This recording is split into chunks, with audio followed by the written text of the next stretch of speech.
It's the Locked On Podcast Network, your team every day. This is David Harrison of the Locked On Commanders podcast, here to tell you that U.S. Cellular knows how important your kids' relationship with technology is, and they've made it their mission to help them establish good digital habits early on. That's why they've partnered with Screen Sanity, a nonprofit dedicated to helping kids navigate the digital landscape. And for a smarter start to the school year, U.S. Cellular is also offering a free basic phone on new eligible lines, providing an alternative to a smartphone for children. Start smarter with U.S. Cellular. Visit uscellular.com/builtforus to find out more. Terms apply. We had a very, very busy weekend in the world of the NHL, and that means an extra spicy Monday episode of the Locked On Fantasy Hockey Podcast. Erik Karlsson, the shakeup in the Eastern Conference, Kyle Dubas off the top rope once again, and Tom Wilson inks a long-term extension with the Washington Capitals, and what's going on with Jake Guentzel, all on today's episode. Thank you so much for joining us.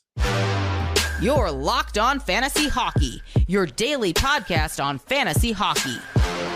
Part of the Locked On Podcast Network, your team every day.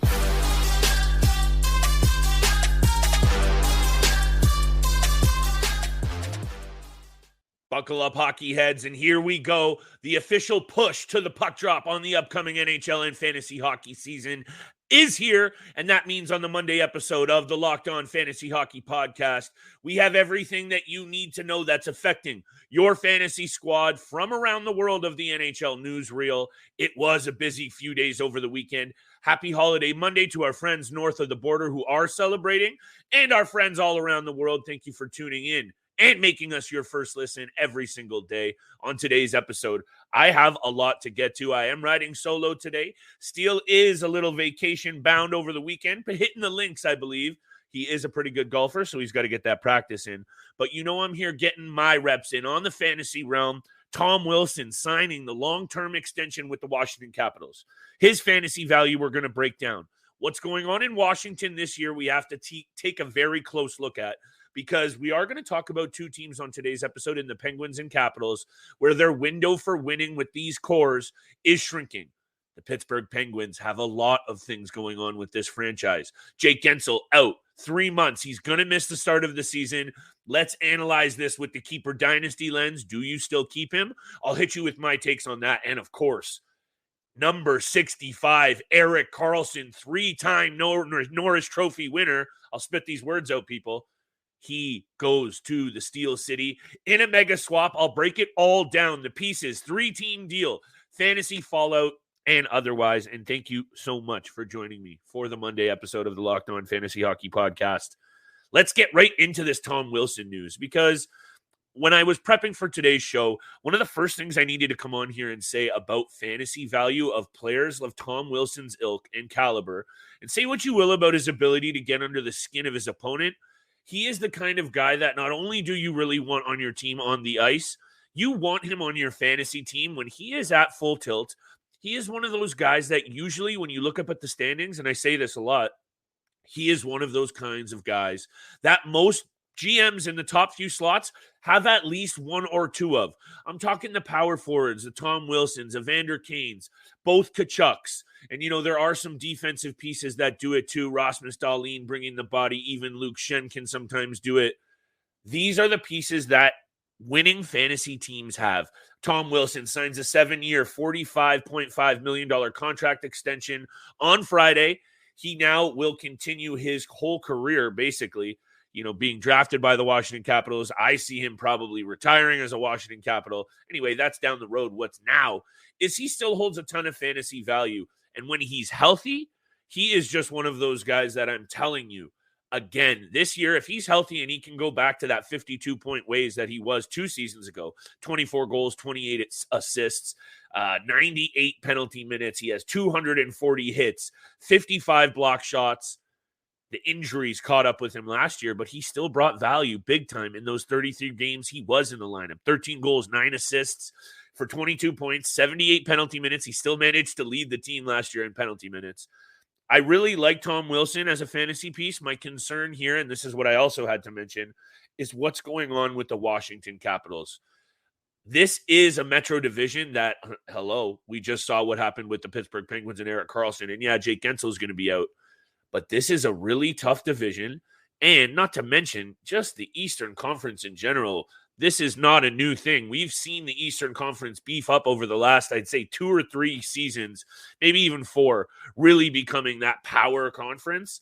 Carolina, Jersey, New York, Boston, Toronto, Tampa Bay, Florida, Pittsburgh, Buffalo, Ottawa, and Detroit we're not even talking about. And all 3 of those teams, in my opinion, are just as good enough to make the playoffs.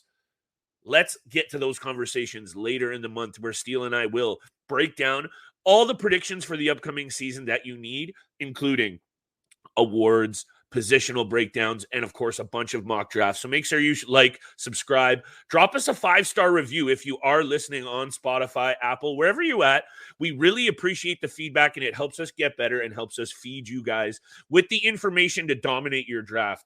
And to get back to Tom Wilson and the Washington Capitals, look, this is a team that struggled to score last year. They were 20th in the league in total goal scoring. And Tom Wilson being out, obviously, it played a part in that, but he isn't the straw that stirs the drink. We know it's Ovechkin. It's Kuznetsov, to a certain extent, Backstrom and Oshie, but they've got mileage on the body. Max Pacioretty comes in. He's got a lot of miles on the body as well, and injuries. But this team will still be competitive. They'll be on that playoff bubble, fighting for one of those playoff bubble spots. The back end, I actually don't hate. And before I move on to Jake Guentzel, the Pittsburgh Penguins, and it's kind of interesting that we're talking about the Penguins and Capitals. We're going to talk a little bit about Sid as well. This is the changing of the guard moment, and both of these teams are at one of those, impasse moments because they've been the pillars of success, at least in the Eastern Conference, for a number of years running. And I think you're going to see a real good battle between these two teams. That's a little sidebar, personal note. Caps are going to also be another team that I think is going to have to pick it up offensively. So their fantasy pieces that I mentioned, Oshie, Backstrom, Pacioretty, to a certain extent, Dylan Strome and Anthony Mantha in other formats, I still see value. But of course, if you are going to look at this team, it's Alex Ovechkin. On the back end, John Carlson. And don't sleep on Rasmus Sandin's ability to bring some offensive points. Tom Wilson, a healthy year out of him. I'm fine taking him definitely in the middle of the draft. I think he will have a bounce back year. So I'm going to say 7th, 8th round, maybe even a little later, depending on the format.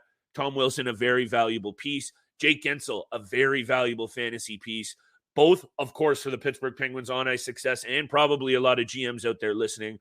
I'm going to break down that situation. His ankle injury, he's out, reevaluated in 12 weeks' time. We'll break that down. And Erik Karlsson, number 65, headed to the Steel City. That's a 3-time Norris Trophy winner, so we got to break that all down. But today's episode, my friends, is brought to you by our friends at AG1. You got to be talking about AG1 as one of the number 1 supplements that you can try. And it is something that Steele and I love using every single day as a daily foundational nutritional supplement that supports whole body health. I like it in the morning. I like it after working out. It gives you that boost and it makes me feel unstoppable. AG1 is a foundational nutritional supplement that delivers comprehensive nutrients to support whole body health. It replaces your multivitamin, probiotic, and more in one simple, drinkable habit. All great athletes have one thing in common. They take care of their bodies, and a huge part of that starts with optimizing your overall health, and that's what you get with AG1. If a comprehensive solution is what you need from your supplemental routine, you need to be trying AG1 and get a free 1-year supply of vitamin D and 5 free AG1 travel packs with your first purchase. Go to drinkag1.com/NHL network. That's drinkag1/NHL network. You got to be checking that out today. There's no off season for the true NHL fan, and there are no off days for Locked On NHL. This offseason, Locked On NHL has you taken care of. In just 30 minutes every day, Locked On NHL will give you the latest on all the fireworks of the NHL offseason. Locked On NHL, free and available wherever you get your podcasts and on YouTube. Locked On Podcast Network, your team every day. Friends, I miss my man Steele. He'll be back. Trust me. I know in the lead up to this fantasy season, there's going to be a lot of excitement. And over the weekend, that was case in point. I can tell the season's drawing near. I feel like a little kid. I am hype for hockey, but you got to focus in and really, the GMs that get the leg up on the competition are already tapped into everything that's happening in the league. And that includes Jake Guentzel's injury. Right ankle surgery. The forward is out. 12 weeks, going to be reevaluated at some point in October. This is obviously big news. And what I think immediately it means, and I'm going to bring up this Pittsburgh lineup here because I have about 400 tabs open, so bear with me, people. This is where I really miss my man Steele. The left side has a hole now in Pittsburgh. Obviously, there's some pieces that shuffled around in this Erik Karlsson trade. Michael Granlund on the move, and there's some things in flux in the forward group. But really, I think this means a really good opportunity for Riley Smith. Shout out to our boy Michael Amato from Sportsnet.ca and the managing editor at goaliepost.com. Make sure you check out Amato on Twitter. Made a really good point. Riley Smith at the back end of your drafts now, most definitely worth a look because he's going to get to play the first month with Sid. He has proven in his career that he can bring it in that 50 to 60 point realm. He was already a valuable, end of the draft kind of guy that I would have been targeting because he might get to play some really good time with Malkin as well. But to start the year, definitely have a look at him. He's a draftable player for sure, because also at the end of the day, that is Guentzel's spot. Reevaluated in 12 weeks. Things could go better. Things could go worse, meaning you might get really lucky if you get Riley Smith and Guentzel is out even longer. So there's a lot more to talk about with this Pittsburgh Penguins team, and I'm going to get to it all. But I wanted to talk about the keeper dynasty side of Guentzel very quickly because, and I'm going to pull this up, Guentzel had 36 goals last year, 37 assists in 78 games. He led the Pens in goals, third in points behind Sid and Gino, 11 power play goals, tied for the team lead, and he had 6 game-winning goals. What I'm trying to say is his value is going up, and he's in a contract year. So when he comes back, whenever that is, he is definitely also a very, very good fantasy piece. He's proven it, and he's proven that chemistry with Sidney Crosby. So while I'm talking up Riley Smith and his initial value, don't forget that that's Guentzel's spot. But these are the kinds of situations that you capitalize on. Let's say you are a Guentzel owner in the keeper dynasty realm. Very likely that Riley Smith is draftable. I don't see him being a keeper in basically any format. He's going to be out in that pool. I say stash Guentzel, put him on the IR, put him in your IR slot. I wouldn't give up on him basically because of those caveats. That contract year, I think he's going to come back and blow the doors off, especially with the overall improved offense that Erik Karlsson is going to now bring in. We'll get to that in a minute.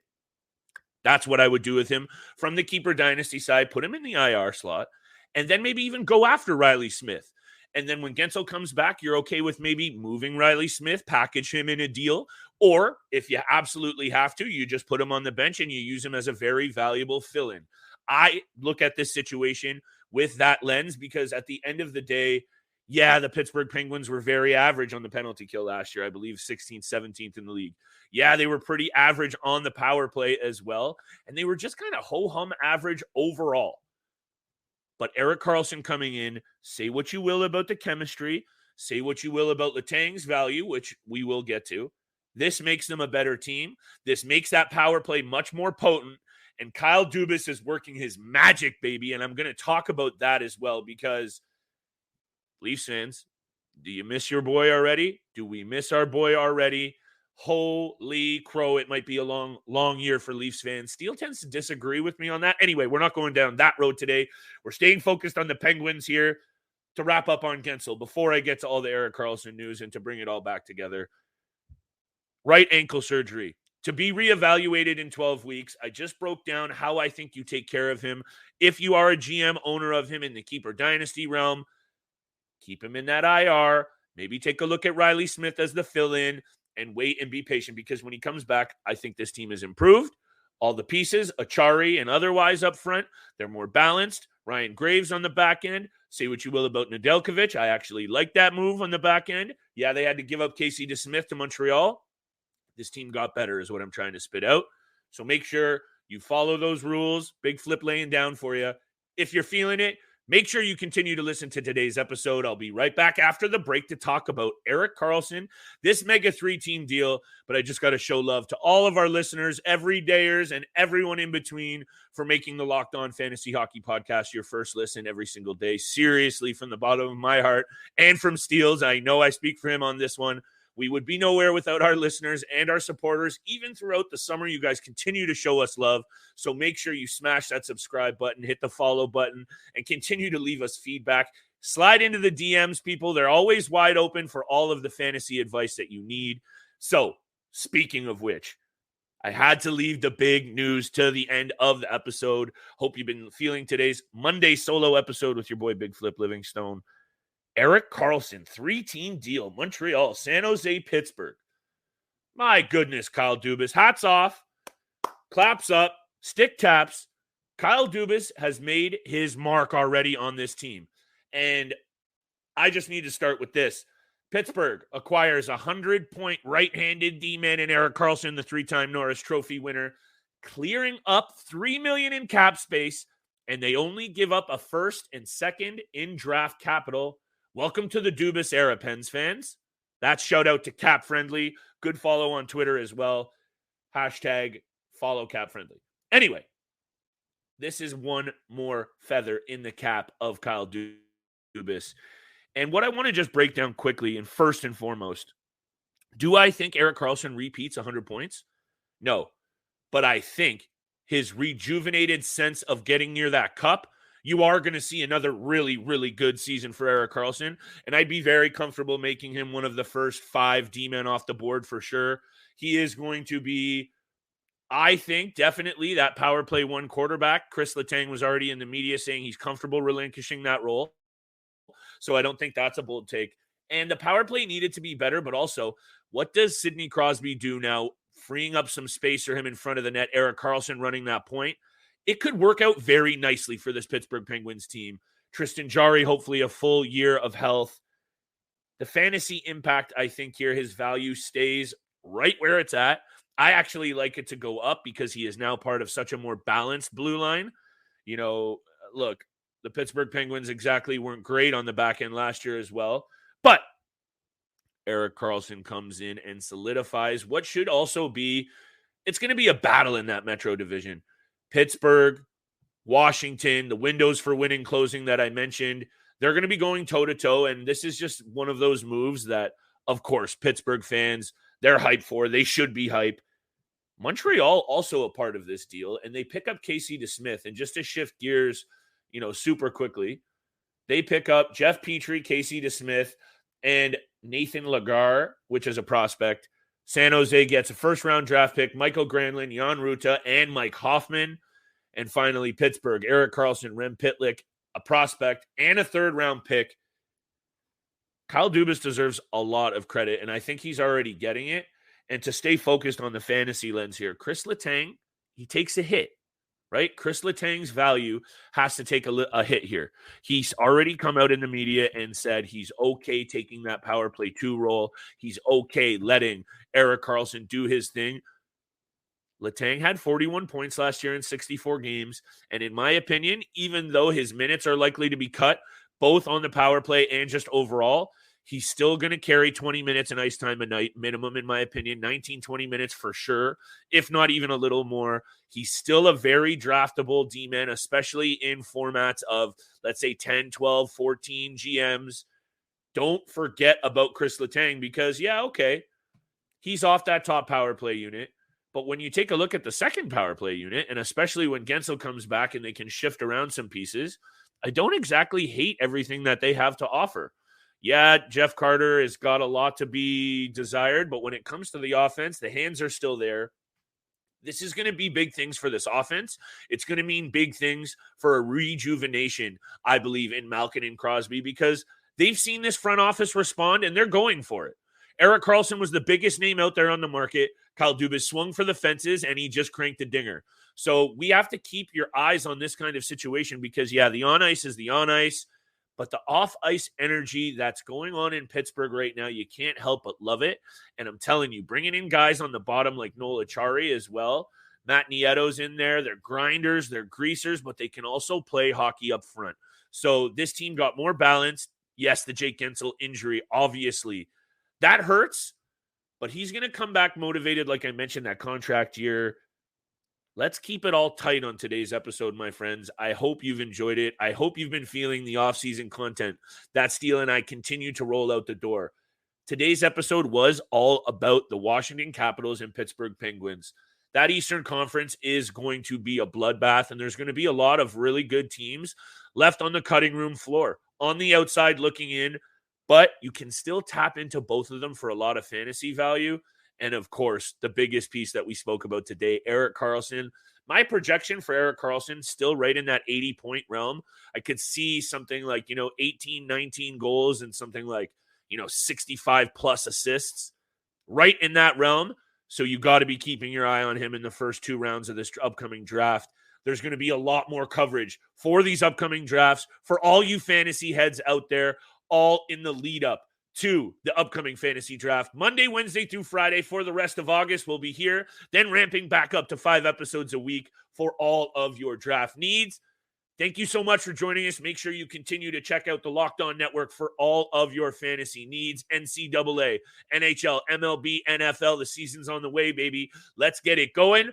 Thank you for joining me for Monday's episode of the Locked On Fantasy Hockey Podcast. We'll see you back here on Wednesday. Hey, Prime members, you can listen to this Locked On podcast ad-free on Amazon Music. Download the Amazon Music app today.